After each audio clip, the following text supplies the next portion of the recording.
He went to Theron and Fancy's wedding. How did she get dead in that length of time? And more important, who did it? "Hands behind your back now," Freshface said. "No funny stuff either.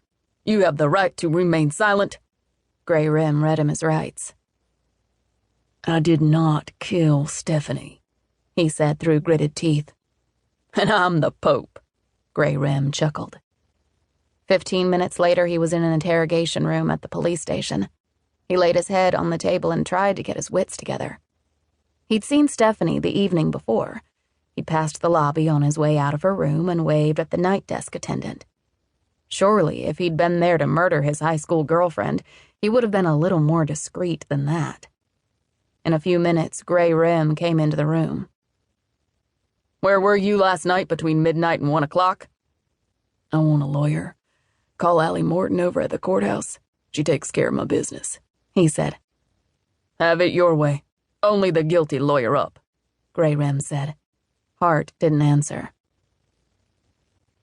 Kate showered and dressed in her Breckenridge police uniform, strapped on her Glock, tied her shoes, and drove to the police department.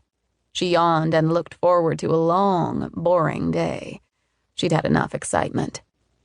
From kindergarten through her freshman year in Albany, 24 miles west of Breckenridge, she'd had 2 best friends. They'd all moved away and never thought they'd be back in Central Texas again. But the fall before, Kate quit her job in Louisiana and moved back with her mother. Sophie's Aunt Maud needed help down in Baird, and Sophie was going through a tough time with a divorce, and Fancy Lynn's grandma fell and broke her hip. And they'd all come home. Fancy Lynn had gotten married the night before, and it had been a whirlwind week. Kate had been infatuated with Hart Ducaine that summer before she moved away, and there he was at the wedding. They had a history that made her so mad she could cuss, but she couldn't stay away from him. He'd wanted to talk, and that's why they'd wound up in his motel room. Now, she wondered why he'd rented a room when he lived just south of Breckenridge. Nothing Hart Ducaine had done since she left Breckenridge had escaped Kate's eyes. She knew when he graduated college, when he went on the rodeo rounds, when he won the prizes for bull riding, and when he'd moved back to Stevens County a few months before. She drove to the police station and parked her truck in a space reserved for officers, adjusted all her gear, and braced herself for the cold. Barbed wire fences and mesquite bushes do not provide much of a windbreak for Texas Blue Northers. She ducked her head and rushed into the building. "Morning, Belle," Kate said, shivering.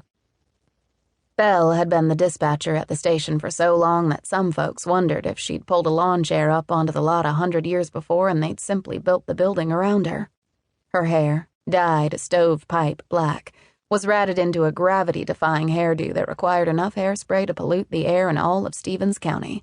Her voice had the gravel texture of decades of cigarette smoke, and her face the wrinkles of oxygen deprivation. "Already got us an exciting day brewing up, girl," Belle said. Kate moaned.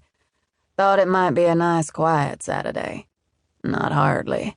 Not when some girl named Stephanie O'Malley is over in the morgue, and the killer is already in the room hollering for his lawyer. And here the lawyer comes across the courthouse lawn right now. Allie Morton, in the flesh and a tight black skirt. I'd give up my Virginia Slims for them legs." Kate gasped. "Stephanie O'Malley is dead? In Breckenridge? What happened?" Belle nodded. "Why'd I have to mention cigarettes? Now I want one and it's not break time. I remember back before they caused health problems and I had a cute little ashtray right there." She pointed to a place on her desk. "Belle, Stephanie," Kate said. "Oh, that. Found her in a room at the America's Best. One shot to the heart. Through and through. Found fingerprints all over the room. Dumb fool didn't even try to wipe down the place. Prints on the wine glasses. We're lucky. Ran them through the machine and up popped his picture. Go on back to the room and take a peek. It'll shock you when you see who Allie is going to represent. Wouldn't be surprised if it's not on television this evening. There's other prints on a beer bottle that's running through the program. Probably his too." Stephanie